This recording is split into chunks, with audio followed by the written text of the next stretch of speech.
Today I thought we would talk about the different types of cupping, why there are so many types of cupping, and what each one is good at, because they all do different stuff.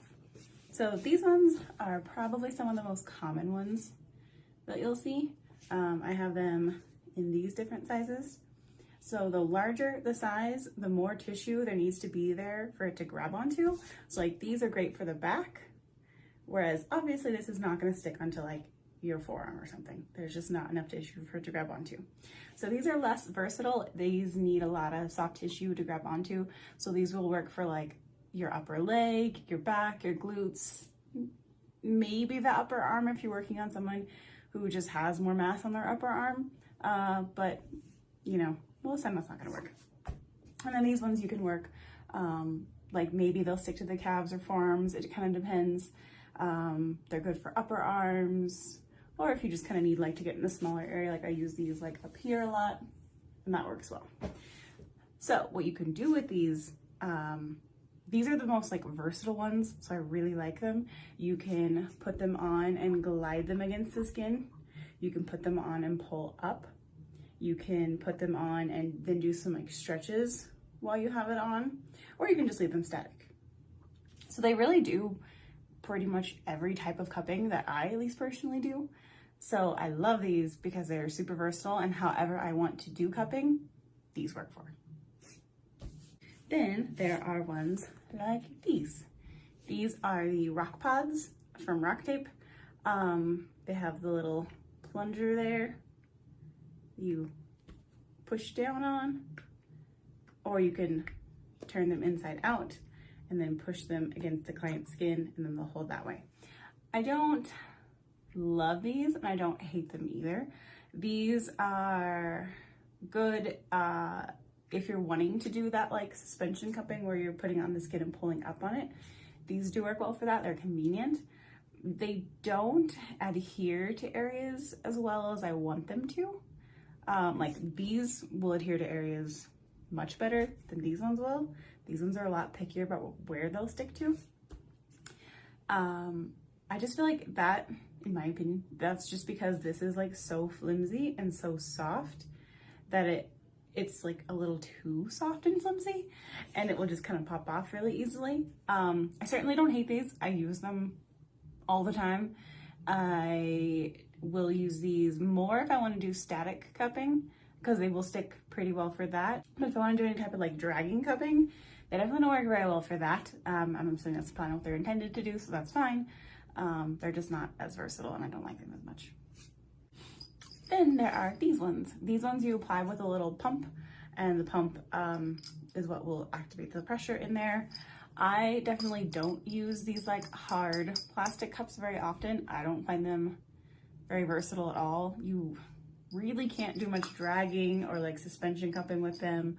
Once you put them on, that's just where they want to stay.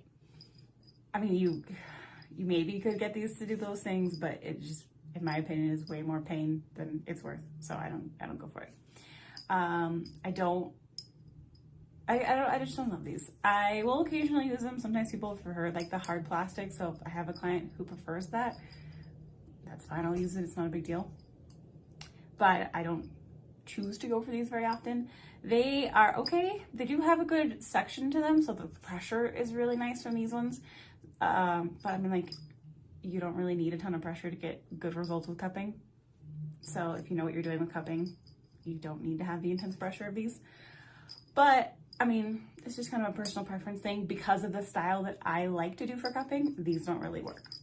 But they're not bad. I just don't prefer them. And they're really hard to like get to stick to places too. They'll work for areas like the back, but if there isn't a lot of soft tissue, like on the back, for example, it's hard to get them to stick, unfortunately. Then there are these little guys. I love and adore these cups. I use them, I think, in every single session. They come in a pack of 10, and I'm obsessed.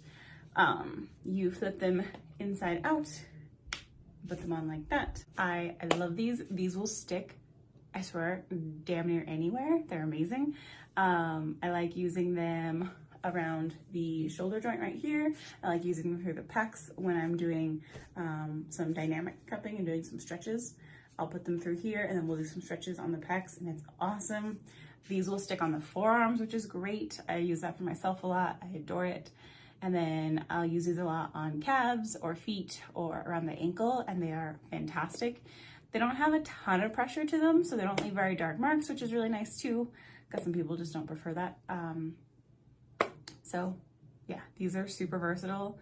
They will stick everywhere. The downside is that obviously you can't do like you can't put them on and like pull up on them. That'd be kind of impossible with a shape like that. And then I can't really like drag it around, unfortunately, but these will stick anywhere, almost anywhere, and I love them.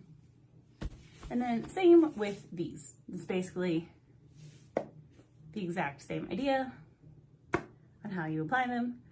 And then they come in these different sizes.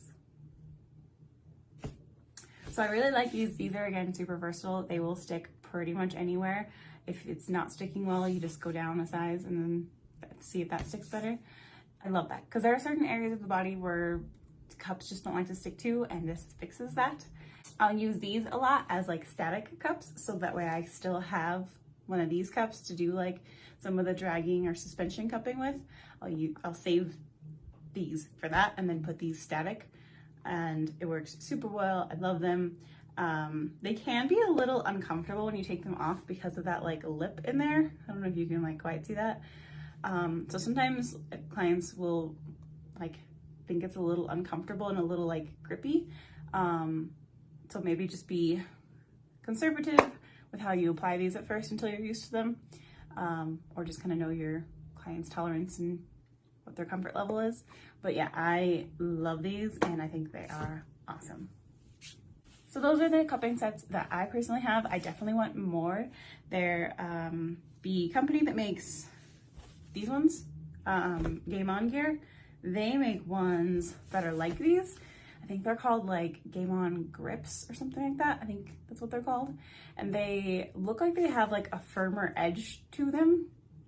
So I think they would stick a little bit better than these ones, but they have like that plunger little handle thing like these do. So I definitely want to get those ones. And I'm sure I will buy many other cupping sets because I'm obsessed and I just need more. I need all of them. So these are the cupping sets that I have and my pros and cons for them and how I use them. Let me know if you have any awesome cupping sets that you like that I didn't show, or if you really like some that I don't like, tell me why. Maybe I'm using them wrong. But yeah, these are the ones that I have.